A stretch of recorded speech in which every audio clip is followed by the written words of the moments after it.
And we're live. This is The Human Condition. I'm Vince Orlando, here with... I'm Sean Davis. I'm Steve. How's it going, guys? Wonderful. How do you feel today? Oh, man, it's been better. It's been better. My daughter was out for a few days, first few days of the week, actually, with a cold, head cold. And I thought I was going to skate out of that. It didn't happen. So I hear myself talking in my head right now. I'm trying to kill that feedback, but I'm good though. I'm good. I'm glad we're here. Before we get started on our subject, just want to let everybody know that if you want to comment, you can obviously comment on the live feed through our Facebook. That's one way to do it. Then we also have our Twitter, which Steve will be monitoring throughout the show. It's HC313 Podcast. Hit us up. All right, so our episode today is this is the good night thing. Okay. Steve gave us footnotes. Yeah, we got footnotes now. You know what? I reversed that. It's HC Podcast 313. HC Podcast 313. We'll get it right. We'll get it right one of these days. Go to one or the other. I'm sure they'll love to hear you chime in, whoever they are.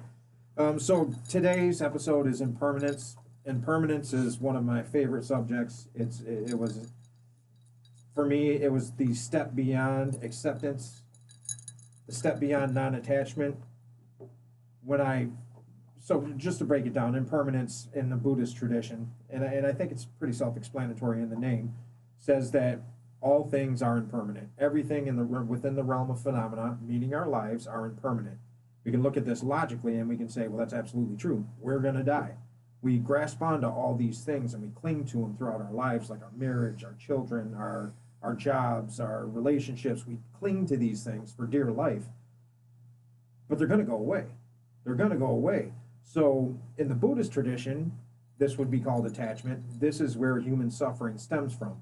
I just posted something from, I can't remember who it was from, but he said it's not the idea that a flower wilts that people suffer, but it's rather the idea that the flower should not wilt that causes the suffering. So that's what impermanence is. And impermanence for me, the thing that really kind of took away the non-attachment, just in the way it's phrased, can be misconstrued as negative. I'm not attached to anything. I'm not an ego. It's not that. Or communist. Or detachment. Yeah. Or there's so words have stigmas to them, right? So impermanence. The breakthrough for me with impermanence was, well, not only do I need to accept impermanence, because there's power in acceptance, absolutely, positively power in acceptance, but to take it a step further, I want to embrace impermanence. That means embracing the good and the bad. That means whenever anything happens, I have to look at it in a way in which will allow me to be curious rather than judgmental. So for me, impermanence is a lifesaver, and I've embraced the concept. That doesn't mean that my gut reaction is always to veer towards it. Sometimes I have to have a conversation with myself. For example, today, me and my girlfriend broke up. It was a good breakup. It was a great breakup. It was necessary. It was coming, and it was amicable. We both decided that, hey, we're not supplying for each other. What you want from me, I can't give. And cool. I wish you the best, kind of thing. But there was still this gut reaction in me. That's related to my abandonment issues, my PTSD, the things that are real deep-seated in my subconscious, my attachment to these ideas that these types of things should not happen. Well, no, they should. We're human. Life goes on. We move on. That doesn't mean that things can't cause pain. You're allowed to feel pain. You're allowed to mourn the loss of things. But to attach to the idea that it should always be there, that's what leads to suffering, because it perpetuates the pain.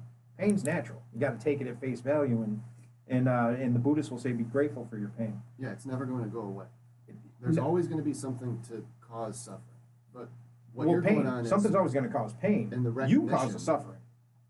Choose, yeah. Right. You can perpetuate that pain. So if I fall to cancer, I always use this example. If I fall to cancer, I'm going to suffer some. Well, it's going to be painful, right? It's going to be physically painful. Yeah. If I'm in a concentration camp, like Viktor Frankl, it's going to be physically painful. Now, I can choose to let them imprison my spirit also, which Viktor Frankl didn't. He found a way to to morph his wife into a situation who was dead, and he didn't know if she was dead or not, but it was one day he saw her face smiling in the clouds, and that was all he needed. He said, I'm not going to let you imprison my spirit. Did that mean he didn't have to go through pain? No, he didn't have to go through pain, but he could have sat there and lamented on the fact that I'm treated like an animal. I could die any day. They've probably killed my wife. They've killed most of my family. Oh, poor me, poor me. Would he be right to say poor me? Absolutely. Well, what does that do for you? It does nothing. It perpetuates the pain, which then becomes suffering. Does codependence or your codependent issue kind of coordinate with your idea of impermanence? Is there like kind of like a fuckery in the mind there? Not sure what you're asking. So like impermanence with nothing being permanent, right? When I apply that to like relationships and stuff, it tends to like pull on the strings of my codependency. Absolutely. Yeah. And that's more than anything else. That's where the gut reaction came from for me today. And I had to have a talk with myself, because in the past I would be with a woman and I would want to be out of that relationship. So I would do shit because I wasn't man enough to actually break up. I would push and Like push until it became unbearable to be with me. Then she would go. And then the codependent in me, the little bitch in me would be like, oh, fuck that, she's not leaving me. And then I would go win her back. And then we're back in the same fucking circle again, back and forth. And it was all codependence. Now, after there was That's a bad thing. That's not healthy. Well, it's a horrible thing. It's a horrible thing. And that's clinging. And that clinging is going to lead to suffering. And we suffered for a good 7 years in that one. That was pure suffering. And we did it to each other. There was some soul agreement in that we were going to bring our codependence to the surface. And, I don't know where she's evolved. I believe she has. But for me personally, I go back to that and I say, thank you. I can say thank you for what you showed me about me. And I can move through that. But I had to let go of the idea that I fucked up by the relationship not being forever. You know what I mean? And this was the mother of my kids. The longest relationship I've ever been in. And, but society says, no, you have kids, you should stay. Bullshit. It's bullshit. Yeah. I would choose this over a lifelong marriage with a woman. The type of parents that I am with her right now and our relationship and what we have with the kids are on the top of the world, man. They don't because we co-parent effectively. So it's not even like we're not together. We're not physically together, but we don't need to be. There's no courts involved. There's none of the ugliness. There was at first, but we got by that and made them the priority. But in my head, I was raised with the idea that you're a failure. If you don't get married, once you have kids, if you leave that person or if that person leaves you, you failed in some capacity. I remember I couldn't admit when a woman cheated on me because I took responsibility for that shit. That made me shitty. So I couldn't tell anybody about that, and then I had to go after her and throw daggers in the best way I possibly could to diminish her as a human being. Because you felt it was a failure on your part on my to part. not provide or not do something correctly. The inadequacy, the PTSD shit would pop up. Oh, I'm inadequate, I'm a piece of shit, blah, blah, blah. Not consciously. That shit ain't happening consciously. That's all subconscious. I didn't know it at the time. I didn't have the capacity to stop it. So I rolled with what I was taught as a kid. In relationships, you tell each other to fuck off. You call each other's bitches and dickheads and all the names you could pop. And there's no holds barred in the shit. This is what happens when you don't embrace impermanence. Because when you're clinging to something that really is not there to be clung to, you're going to suffer.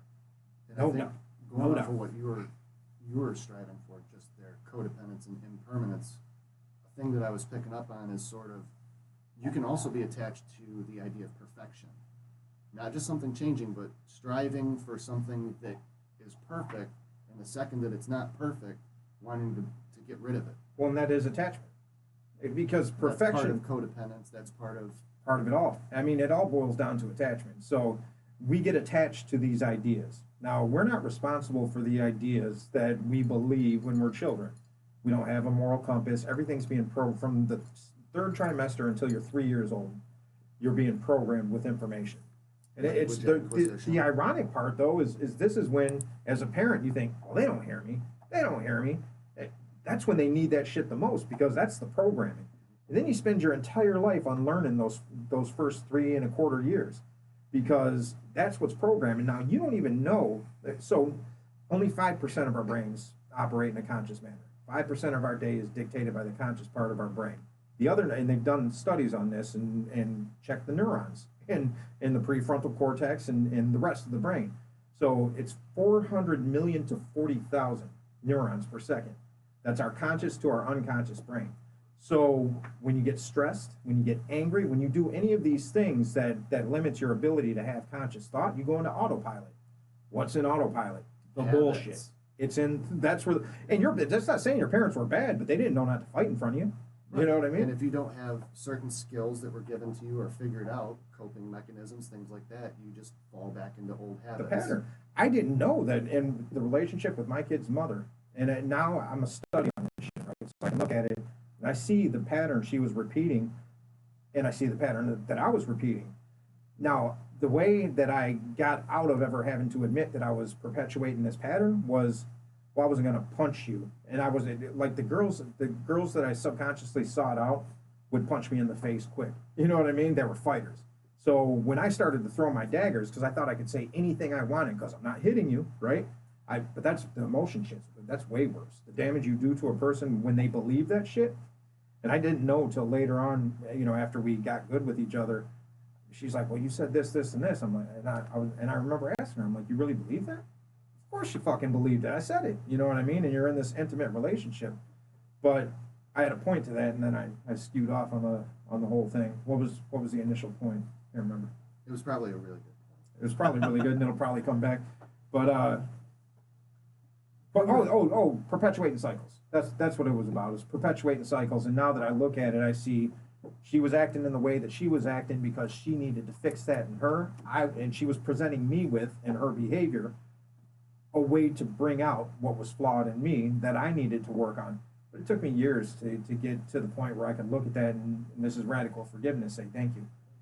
Thank you for, I don't even think about how not stereotypically, but superficially I feel like she wronged me or how I wronged her. I can just look back and say thank you for all that. I don't have to say it to her. I didn't know anything about impermanence, to tell you the truth, before I got to reference recovery. They really push it in that particular book, and understanding it was a little tricky in the beginning. I could grasp the non-attachment relatively easy. It's a practice. I had to practice not getting attached to ideas or certain things, or even like rearranging like my belief system that I was brought up with. Impermanence in just today's society it's a hard thing to like keep in place. We're taught to cling, man. Yeah. From an early age, we're consumers, right? This is consumerism. Get it, hold on to it. I mean, look, extreme versions there's a whole fucking TV show on hoarders. The fuck is that? You know what I mean? But that's real on the surface type shit. But we're raised to cling, not to let that go, till death do us part. How do you make that promise to somebody? You don't know that shit. Yeah, I mean, I would like to preface that by saying this is how I feel right now. I feel like I want to be with you for the rest of my life. Leave it at that. Stop. Just stop bullshitting. You know what I mean? And now the family believes it, and you've spent $40,000 on the wedding, and now you're a failure because now you can't get out of that shit. Oh, now the kids, shut the fuck up with that. It's like it's like the gambler's fallacy, where it starts to go down, and you grab at it more, bet more because it's going to come through one time. It's got to. This idea that it's got to. It can't just go this way. No, it can go that way. That's how it can go. If I do this, it will turn out this way, and it just doesn't happen with human nature. With anything, and it's so simple when you look at it. We're going to die. Your body will be in the dirt at some point in your life. You will be gone. Everybody you love will be gone, and that's okay. There's nothing wrong with that. Doesn't mean it feels good when you lose a parent or you lose a child or you lose a dog. It feels fucking horrible. But that's part of the beauty of being human. And when you embrace impermanence, you can start to move towards those emotions and saying, fuck, I'm grateful that I'm allowed to feel this. Because dogs can't. A dog can't feel that. They can do a little whimper or whatever, but they can't they don't have the ability to project into the future and think about what that's going to feel to not have that person. Sometimes that's a benefit to their mental health, right? Is they can't do that. But if we say we have this level of consciousness, which is evolved and as it pertains to everything we know that thinks on the face of the planet in the universe, we still haven't discovered life like ours. How beautiful is that? You know, and then to go into the concept of impermanence and say, well, I've only got this much time, so I better give it my fucking all. I better give everything I got to every fucking moment that I have, because I'm not going to be here. And you, the person that I'm speaking with right now, neither will you, neither will my kids, but instead we cling.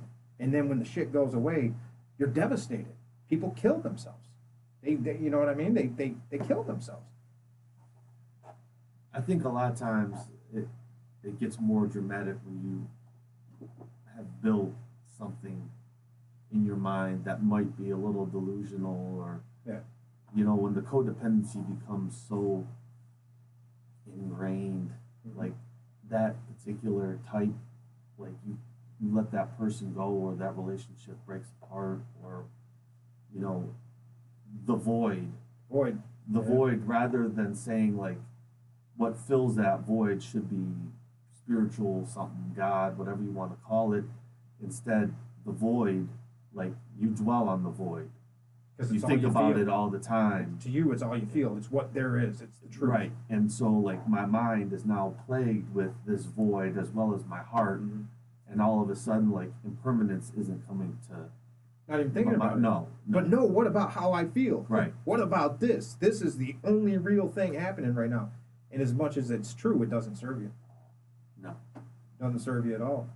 And even more than that is something that you said about dogs. You know, they don't have the ability to predict the future or make models or of even the future. Think about it. We do, and we can get severely depressed and attached to things that haven't happened, that are barely a possibility, right, and be more miserable than ever. That's where anxiety comes from. Compulsion, anxiety, true anxiety. Yeah, about the future that I'm might stuck never in the happen. future. Then we dwell on the past. That shit's done. That shit's done. Let that shit go. It's easier said than done, you know.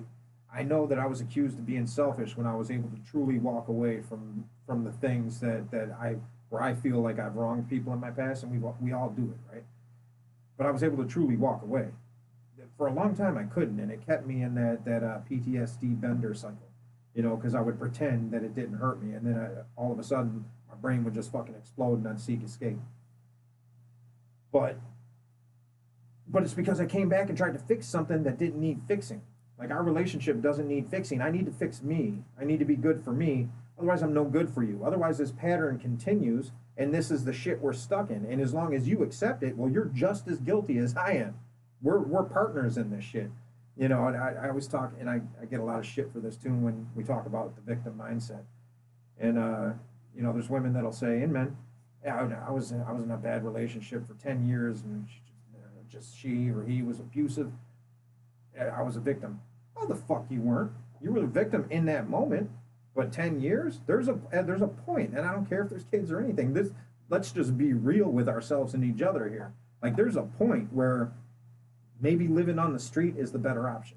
Maybe you suffer less sitting on, you know, I know my mom did it when she was pregnant with me, 9 months old, left my dad sitting on the porch of a halfway house that couldn't take her in before Christmas in Cass Corridor.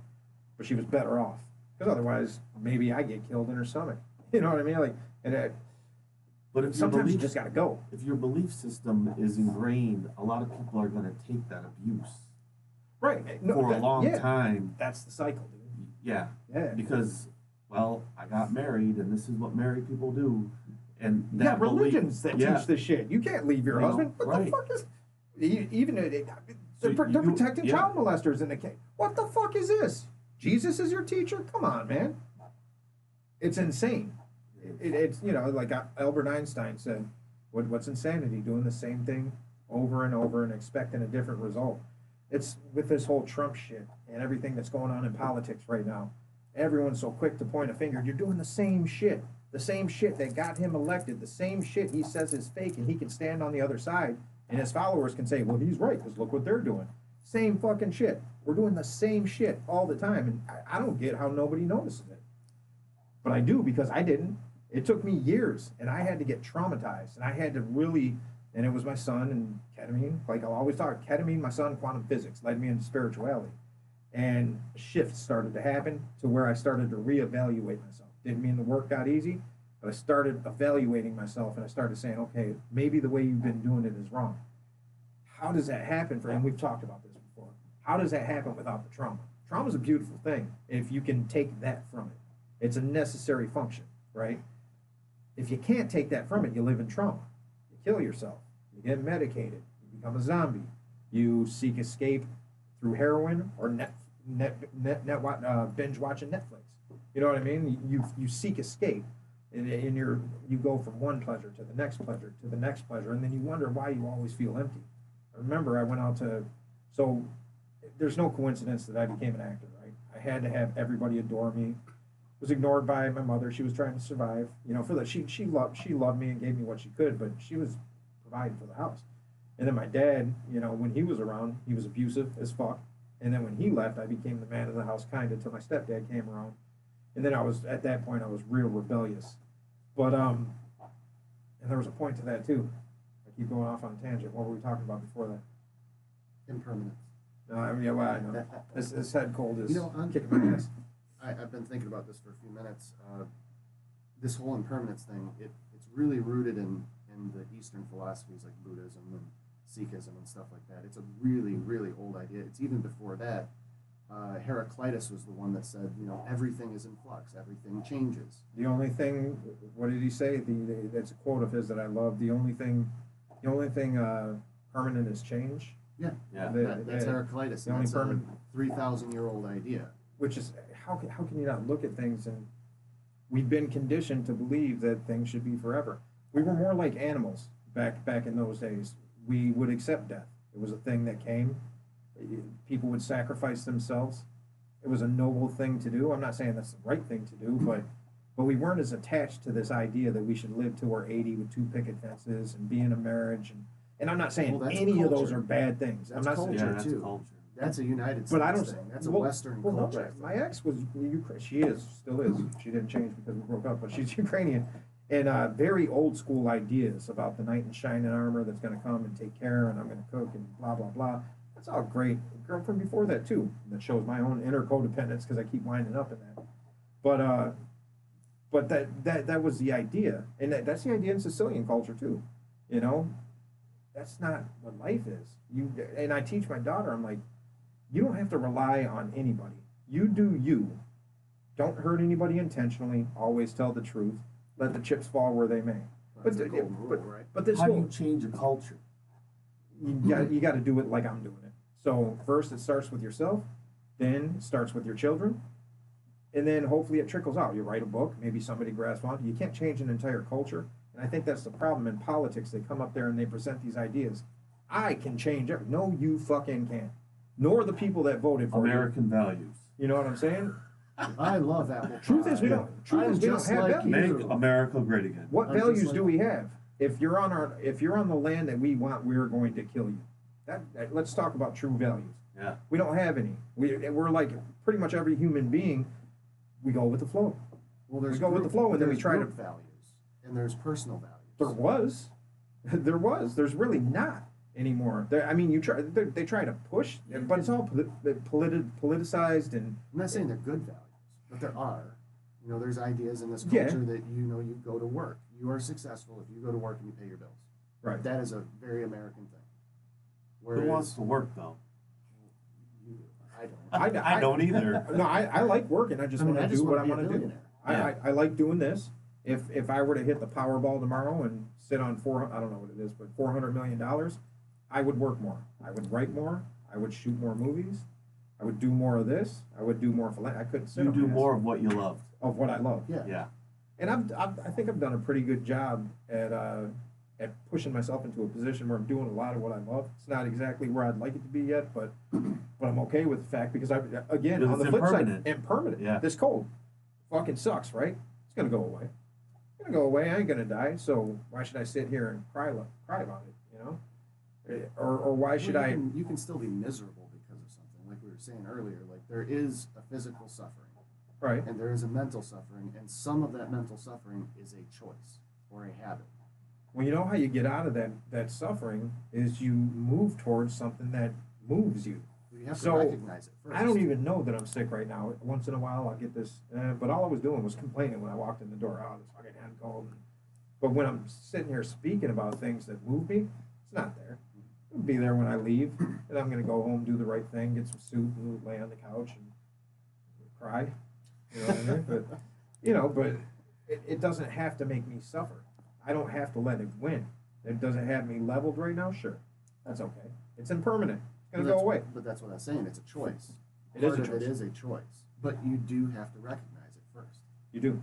And you have to have those mechanisms in place. Like somebody that's never looked at spirituality, never had a conversation like this, that's just stuck in a cannery doing the same thing over and over, and that's their life. They might not know that there are options about how to think about things. They don't, and that's why it's real hard to go back and say and blame your parents for anything. They did the best they could with. Even my dad, he did the best he could with what he had. He would try to sneak in a road. He didn't know how to be a father, right? He did what he saw, and what he saw wasn't that great. He didn't have access to information like we have now. He couldn't Google, teach me how to be a father. You know, is it okay to hit your kids? Is it okay? You don't get a manual for it, right? No. But now what you do have is access to information. You have access to information, and the information's always changing. It's impermanent. Big time. It's impermanent. And to not look at the way we were, we're basically gods compared to what they would have thought 100 years ago. With everything that we're capable of doing Basically now with magic. the internet, I mean, it is. It's magic. No, you can't communicate at the speed of light. What is the speed of light? I like to be fluid with my thoughts and opinions, and my beliefs and my understandings. Like the whole political thing. Politics really bothers me because it seems like people get onto a team like I'm a Republican and whatever they do is correct. Anything that Democrats do, they're incorrect because I'm red. Well, I try to understand things because things are constantly changing. So today you might ask me if I'm a Republican, and I might say yes. You talk to me in a week, I might say I'm a Democrat or an independent. And I think that's important too. Don't be afraid to change your mind about things. Well, and what you believe doesn't Change is actually define inevitable. you. Change is inevitable. You And can if you- resist all you want. If but you stay fixed position, life's gonna run over you. If you stay grounded in my beliefs and in a fixed position, you're gonna get your ass whooped by life. You constantly need to grow. You need to always keep seeking. And politics, so both my parents were teachers and stuff, so they and they're from, this area, so they all were both Democrat, and so I learned democratic values and all that stuff, and, I was raised Democratic, but in today's society, I can't identify with either party. So I'm just kind of placed here, and when the election comes around, I'll be voting for the lesser of two evils because I'm going to make sure I vote. Because, to tell you the truth, my old man was like, if you don't vote, you ain't got no reason to bitch. you don't. It's a good point. If you don't vote, when things go bad, keep your fucking mouth shut because you didn't do anything to better the situation. You sat on your fucking ass eating Frito-Lay bullshit. And, You can make all the excuses you Yeah. want to not walk that. If you're not a part of it, you don't get to There's a talk polling about it. station Right. every few blocks. You go to that Exactly. elementary school, drop your Yeah. shit in. But an interesting thing with politics is that I'm not either. I'm not a Christian. Study Christianity. I'm not a Buddhist. I study the hell out of Buddhism. I am, and that's when Moses was speaking with God, the flaming bush. He said, "Well, who are you? When I go back, who should I tell them that you are?" And God said, or the flaming bush, or whatever you want to call it, whatever it is, however you take this as literal or otherwise, there's a metaphor to it, and that's I am that I am. I'm not any of those things. And as soon as I label myself as one of those things, I'm in danger of attaching to the idea that I'm that. Now it's hard for me to listen to somebody who's, say, blue because, well, I'm not that. So what you're saying can't be right because I'm this and you're that. And that's what that is. And it creates opposition. And that's all For it is. no reason. And all it Everyone's is got an opposition. angle. Everything has an angle to it. Now, and that's all insecurity. Now you got to support your agenda because, not because you believe in it so much, and maybe you do, but for the most part, you just don't want to be wrong because you feel shitty when you're wrong. So now you sit there and you create arguments, and a lot of people aren't even listening. They're just looking for things to chime in on so that they can that they can spew things out of their mouth Because groupthink feels good. to make them feel good. Yeah. It's a I'm problem. on the winning team. I'm on the winning team. It makes me feel good. It gives me endorphins and things. And the crazy thing is you're not winning unless we're all winning. You know, Terrence McKenna was always really big on eliminating labels. You know, Massive. like break down. Forget the label that you're an American. Forget all your Lose that culture. shit. That you are the I am that I am. Yep. You're a spiritual being, pretty much cruising around on this plane of an existence, trying to help out other spiritual beings, raise their vibration, raise their frequency, so that there's less suffering going on in the world, and that you give those that are coming up behind us something better than what we had. Yeah. And that's a huge part of Buddhism too. I think a lot of religions try to, the way that I understand many of the Abrahamic religions is, you know, they try to spread, right? They try to spread their word and everything. I feel like Buddhism specifically is more about raising everybody's frequency. There's less negativity in it and less finger pointing. And I'm not saying go out and become a Buddhist or anything, but if you're interested in this kind of thinking, I think it's a great place to start. Well, If you want to be spiritual or look into the spirituality of human beings. the center point of the foundation of Buddhism is the alleviation of suffering. There's no religion for that. No, it's You the don't have to four, believe you in got it. the Four Noble Truths and you got the four thoughts, right? And The the Four Eightfold Noble Truths Path. is Eightfold Path. the Four Noble Truths is you know, there is suffering, you will suffer. There is a way to not suffer. And once you're not suffering, you will eventually suffer again. And going back to what I said in the other show, I think it's important to point out that when we talk about Buddhism and suffering, the actual meaning doesn't translate really well to English, and it's actually more akin to dissatisfaction with life, not suffering. Right. Because when you say suffering, people immediately think, "Oh, my arm hurts." Right. Because that's Not what suffering what we is, mean. though. It's a It's this never-ending dissatisfaction with all that is. All that is right here. All that is what happens to you. All that is what you do. That's all that is. If you think it should be another way, and you don't believe that you have the power to change that, you're going to suffer. You're going to Unless you have suffer because acceptance. you think it should be a different way, and just because you think it, that's part of the reason for the last breakup, man. Is I'm not here to read your mind, right? I don't have time for that. I have a life. I have kids. I can't, and this is with coworkers too, with people that work for me. I can't tiptoe around your emotions, man. I don't have time for that shit. And I'm sorry if you think I'm a dick. I'm not. I get called an asshole a whole lot but I because I'm can't. exactly like that, especially at work. Can't do it. I got my own shit to worry about. And people No have games. these expectations that because I want life to be this way, it should be that way. Then when it's not that way, rarely do they communicate it because You're not typically, doing what I want you to do. right, you're not doing what I want you to. Well, what the fuck do you want me to do? Hey, Lee, let's talk about You're it so I can tell you supposed yes to or be no. able to read my mind. What are you mad about? You don't know. Yeah, You should know. You Yeah. should know. You should know. No, the fuck I shouldn't. I have no clue. I don't know what I know half the time. And you want me to know what you know too? Yeah. It's insane. But that again, that's attachment. And that is believing that things should be a certain way. Now we can bust our And ass that's to make things the expectation. way we would like them to be. Yeah. We can bust our ass to do that. And there's nothing wrong with it. But if you're attached that it should be that way, when it's not that way, which happens more often than not, you get devastated. You get that's where depression comes from. We're a depressed society. I really believe that if you practice present time awareness, suffering does cease more than anything else. I think once I learned to not focus on the future will get there when it gets there. That if I stay in the moment and I practice present time awareness with non-attachment, that, impermanence just falls right in line with it. That I'm always going to change. Mm-hmm. we're always changing, and that if I'm open to new ideas and I'm open to change and I'm open to believing or rewiring my belief system, that it's all going to work out. That the faith that I have in myself and in my creator, that it's all going to work out in the end. I need not worry. Stop thinking about a week from now, a month from now, a year from now, and all that bullshit. I wasn't like, I was brought up like in fixed type thinking. It was really unity that like helped me unravel a lot of the thinking that I was grabbed onto.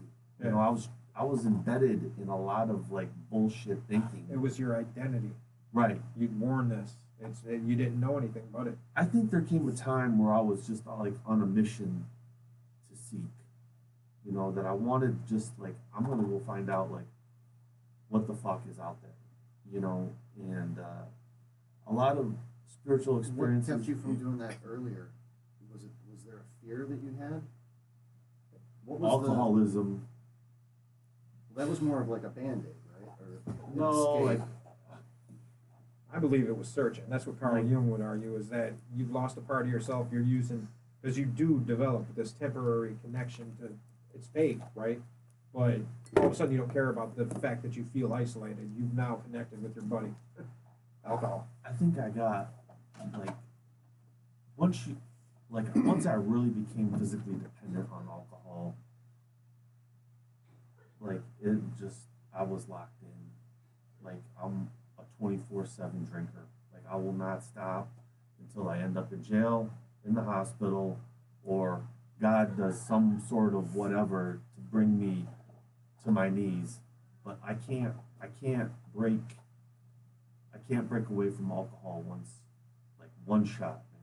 One shot. Do you remember the moment that you decided to seek? Like, what was the catalyst to that?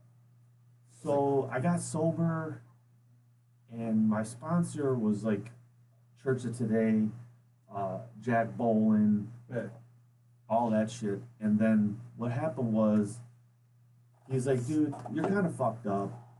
You know, like, Oh, yeah. you know, let me take you, like, we're going to go to church. And I was like, what? And he's like, dude, this is the church where, like, addicts and alcoholics go. Like, this is, like, the rejects church. I was like, It's like the oh. Breakfast Club. Yeah, I was like, whatever. So he took me over to, you know, Renaissance Unity over in Warren. And it was just pre-Marianne Williamson. Like, I think Les Brown was up on stage. And I was like, wow. And then, like, he kind of showed me what was going on at the church. There was, like, meetings there. Like, they were talking about shit that was, like, really exciting to me. So I kind of started going there. And all of a sudden, like, I just kind of I just had a thirst for spiritual knowledge. And I just started to go after some stuff. And in like 2008, I ended up going to the Detroit Urban Ministerial School, which is a unity-based ministerial school, because I wanted to know what was in the fucking Bible. Like, I've heard people like use that book for every fucking reason under the sun, and I really I wanted to know, like, what is this, you know? And you know, there was a pastor there who taught me like this book is like a metaphysical book. It's not meant to be taken literal. And everything means something different than what people think it means. But he broke it down. And then there was a bunch of other books like 12 Powers of Man, Lessons in Truth, all these things with New Thought, Emmett Fox. I started crushing all that. Then I started getting into Buddhism and Taoism. And I crushed all these books and just really went after it. And Well, kind of thank just God got, for impermanence then, yeah. because you were going down a hell of a path, and you found that out of nowhere. Shit, man, I still ended up relapsing after, like, I ended up relapsing in, like, 2000. I was, like, 3 weeks shy of 6 years, and, like, ended up relapsing and stuff. And I always, like, I don't know what it is. My relationship with God is, like, really, it's, like, almost everything to me. Because I get so, like, amazed at miracles. And I've learned never to judge the size of a miracle. But miracles, when you see them happen, like, it just excites the fuck out of me. Like, I can't explain it. Like, there's something that goes on that's undescribable that makes me feel like, Yeah, I can dig that. I mean, you that's know, it's miraculous. Well, yeah, Of course, you're going to feel something. There's probably not even a word for it. yeah, there's probably no word for Another it. quote from Einstein. He said, "There's only two ways you can live. One, as if everything is a miracle. Two, as if nothing is. Everything's a miracle. Even if you're agnostic, atheist, you believe that we're worm food, you believe that everything's predetermined, it's still pretty fucking cool that we can think about that.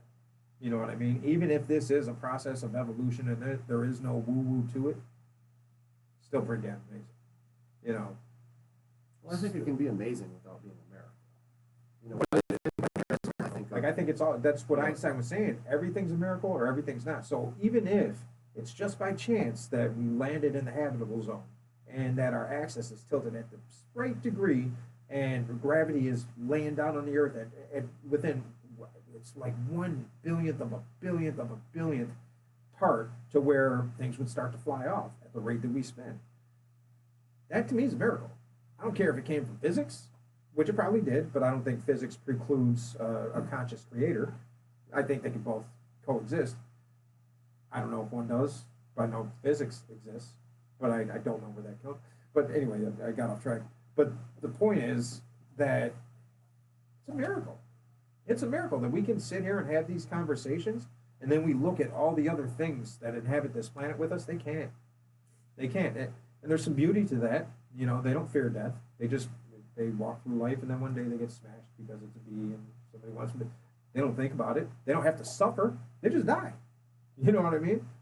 We have the ability to think about that stuff, and then the point of Buddhism or even Christianity or any of the great traditions is, well, we know this is going to happen. How do we not suffer? How do we not suffer because of it? Yeah. It's fucking impermanent. It's impermanent.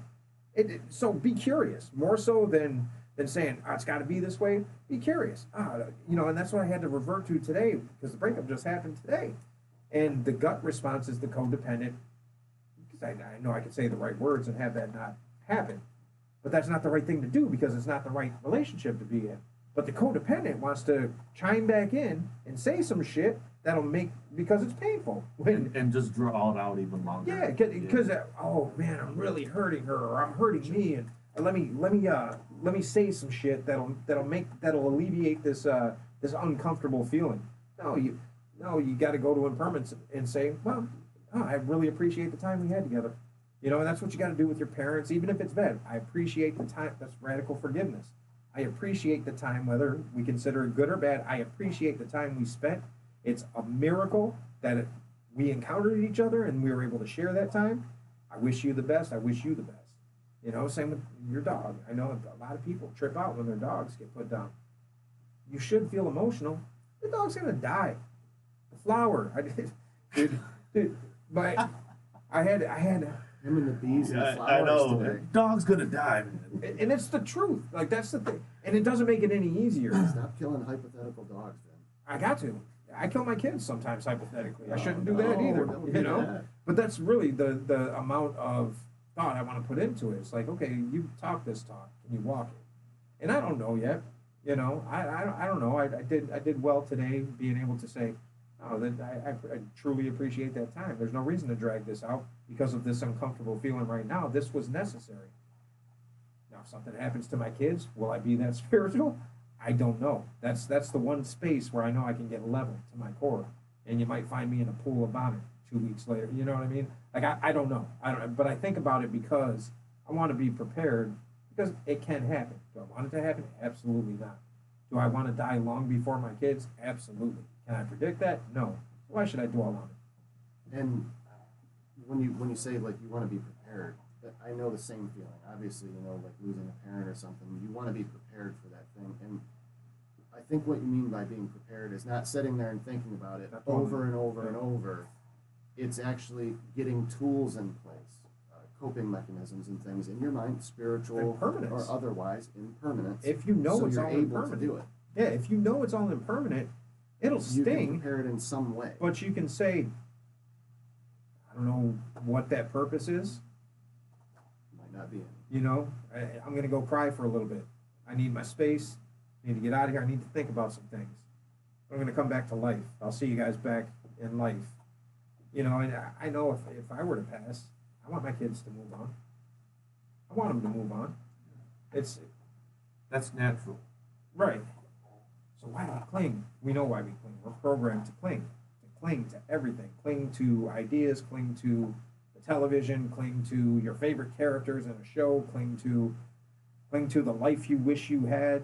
You know, it's clinging. I think the grieving process, though, can be different for everyone. It's way different. I think it's almost to the point where it's like a snowflake. Each individual, each human being has its own grieving process that's completely unique. Then my grieving process is going to be completely different than his, completely different than yours. It just is going to be and it's that beautiful way. that it's that Right. way.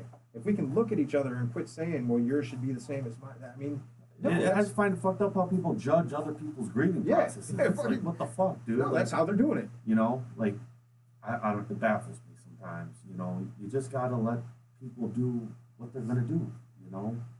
You can't, matters of the heart, you know, we're all have a different skill set. We're all on a different plane of spiritual whatever.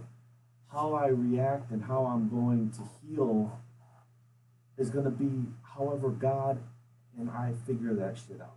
It may be a long process, maybe short. Who fucking knows? I don't know. But it's mine. But it's mine. Yeah. And I can own it today.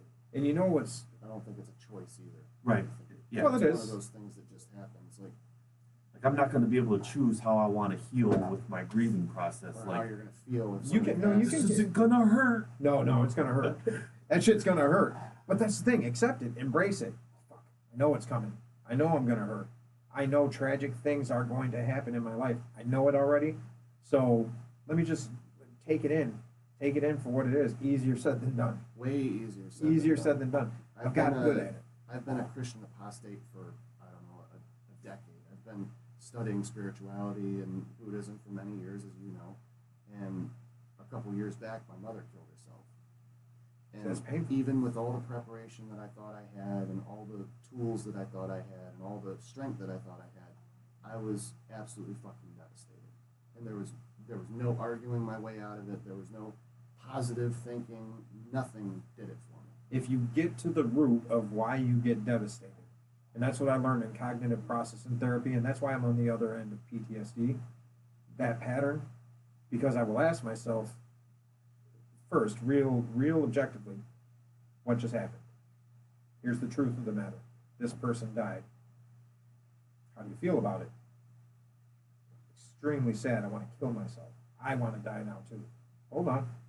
Is that feeling real? Is that based on the reality of this person dying? Is that a natural and normal thing, a way to feel? Does that make sense?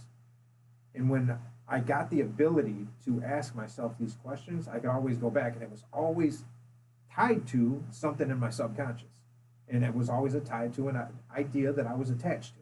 And if I could get to that idea, when I asked myself, I could say, well, no, this isn't based on reality. I'm just sad. I don't want to kill myself. You know what I mean? But that took years of therapy to get to a point to where I can go through and almost instinctively now I can ask myself, is this real? You can step back What from it. What is this emotion attached to? Because I know what it feels like to be really sad and devastated. I know what it feels like to be borderline suicidal. It's a different thing. I'm suffering at a level that I shouldn't be. I don't want to say shouldn't, because people, like you said, people deal with it in the way they deal with it. I've gotten myself into trouble too, because when I speak like this with you guys, or even outside of here at Unity, people will say, "Well, who are you to say that I can't suffer that?" I didn't say that. I'm just saying there's a better way. Yeah, I mean, at least for me, there's a better way. I'm not saying that. I'm not judging your suffering. You gotta be pretty ignorant to hear you talking and say, "Oh, you're telling me how I should feel." But not ignorant though. Well, what if you're? It's a discussion. Right, but not people. People aren't wired that and way. it's working for you. And that's People great. don't normally have healthy discussions in today's society right now. No. I think the That's why we need government, the podcasts. government and all the shit that's going on has got everyone so jacked up and so divided that a healthy conversation about anything ends up being like a verbal Royal Rumble. You know, it just, people can't even exchange ideas without feeling like they're attacked or anything. There's a benefit to that, though.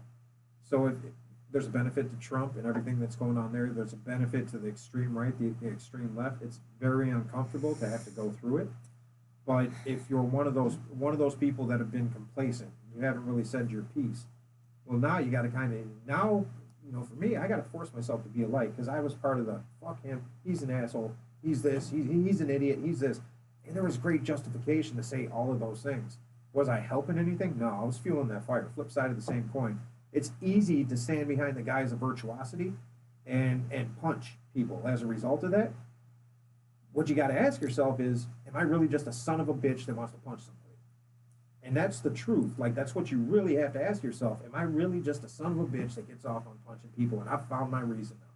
And I think a lot of that, as much as I disagree with his politics and what he's done, I think I just wanted to punch somebody, and he was an easy target. Well, And all I did was fuel the fire. You wanted to be right.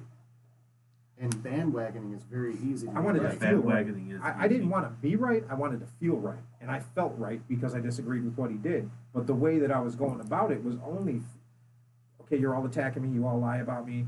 You're all after me. Wham, wham, wham, poor me. I'm just giving you that on a platter. You're right. You're right. Now just keep doing what you're doing because you have to defend yourself because I'm a fucking asshole.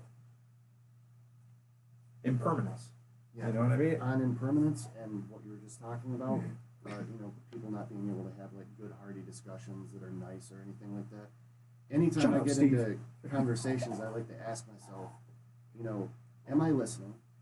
What would it take for me to change my mind?